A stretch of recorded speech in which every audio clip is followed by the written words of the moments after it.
Today we want to give you hell to think about. You probably heard that if you made just one mistake, committed one sin and didn't repent, the law of God, which is holy, just and good, condemns your life, and God will burn you in the flames of hell forever. It's true. Sin can keep you out of heaven, and God will purge sin from his universe with fire. But does the Bible teach that the lost burn forever in hell? If you're an agnostic, you might be thinking, if that's the kind of God you serve, I don't want anything to do with him. I could never respect or love a God who burns people in hell forever just because they don't love him in return. A well-meaning Christian might say, God is God. Who are we to judge what he does or doesn't do? After all, the Bible teaches that the wicked burn forever in hell, and that settles it. To embrace the idea of eternal hellfire, one must sacrifice any ideas of human compassion, feeling, or reason to this God of fire. As a Christian, it's one thing to say with conviction, the wicked burn forever. It's quite another to conceive of it being your own wife, husband, or child. Wouldn't you hate a divine being who would do such a horrible thing to the love of your life? For those of you who don't go to church, aren't religious, and have a problem with a God who would burn people in fire forever, don't walk away just yet. The ending will surprise you. And for those Christians who have been persuaded there is a place called hell where people burn forever, but have a hard time understanding how a God of love could do such a thing, hang in here for a moment. Your instincts are probably right. But what if it is true that God does burn people forever? Think about it. Have you ever burned your hand on a hot stove? How did it feel? Can you imagine then your whole body burning in a blazing hot fire for eternity? First of all, no human being could mentally endure that much torture. A person would pass out and eventually go insane. Further, the vital life force of the body would give way to death.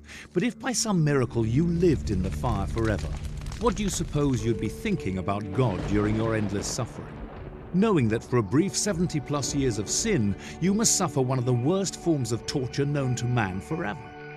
Wouldn't your hatred of God only grow more vehement as eternity rolled on? But wait, doesn't the Bible say the wicked perish? How could the wages of sin be death when the wicked actually never die? Seems like a good question.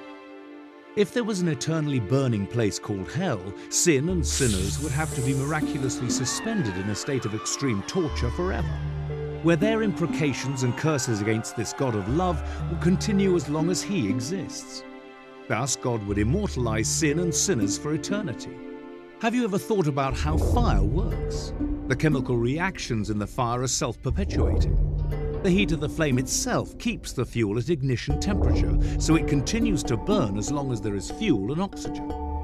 The flame heats any surrounding fuel, in this case the wicked, so it releases gases. When the flame ignites the gases, the fire spreads.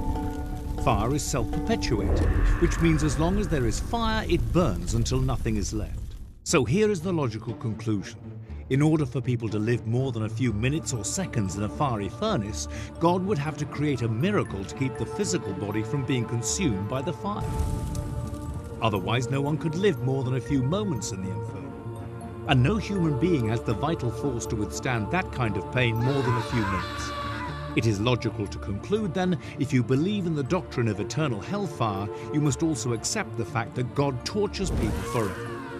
Can there be any stretch of the imagination or logic where one can reconcile these two realities?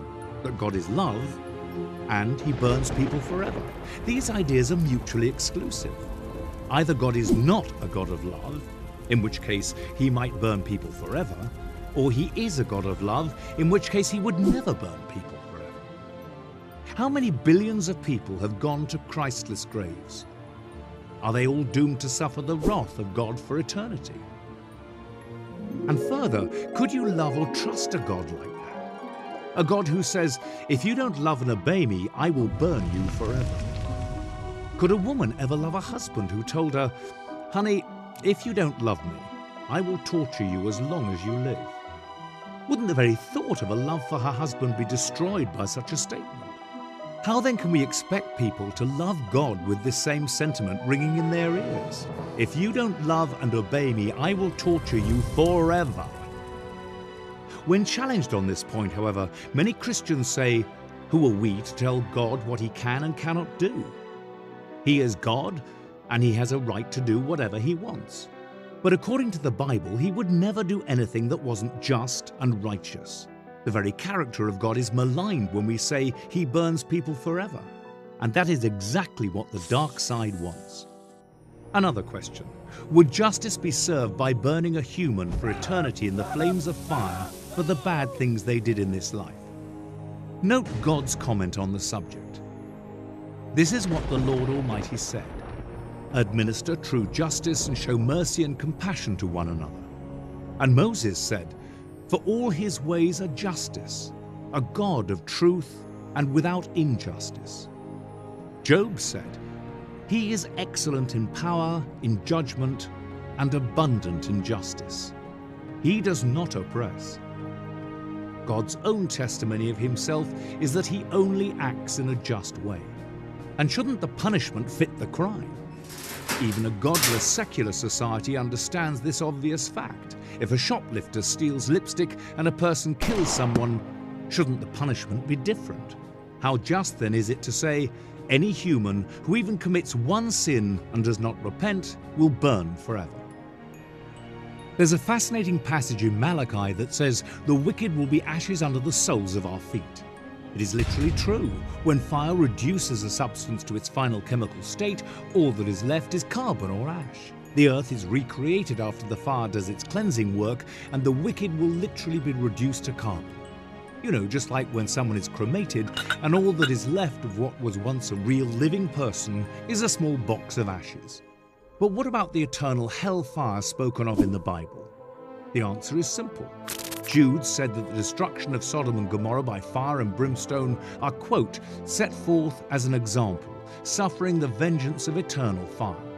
Peter said, God turned the cities of Sodom and Gomorrah into ashes, condemned them to destruction, making them an example to those who afterward would live ungodly. Luke said, on the day that Lot went out of Sodom, it rained fire and brimstone from heaven and destroyed them all. So likewise, when the wicked suffer the vengeance of eternal fire, it will destroy them all. Is the eternal fire still burning the people of Sodom and Gomorrah today? Obviously not. What then is meant by Jude when he said, the people of Sodom and Gomorrah suffered the vengeance of eternal fire? Simply understood, the expression eternal fire means that the results of the fire are eternal, that the lost perish in the fire, never to exist again. Eternal death by fire, fire that destroys forever. One of Jesus' disciples said, Jesus, show us the Father. Jesus replied, Philip, haven't I been with you all this time and you don't know the Father? He who has seen me has seen the Father. Jesus prayed that his Father would forgive those who were crucifying him. Jesus said, love your enemies, be kind to those who despitefully use you. In all of Christ's life, did he ever manifest a spirit that would warrant the idea that he would burn people forever who didn't love him? Why then would his Father in heaven do anything different? God is the same yesterday, today, and forever. If we could learn but one thing from the life of Jesus and what his life tells us about his Father in heaven, it is this: God is love. This is good news. God is love, which means there is no eternal torment for the lost, but a cleansing of the universe from the curse of sin. That, my friend, is the truth on hell.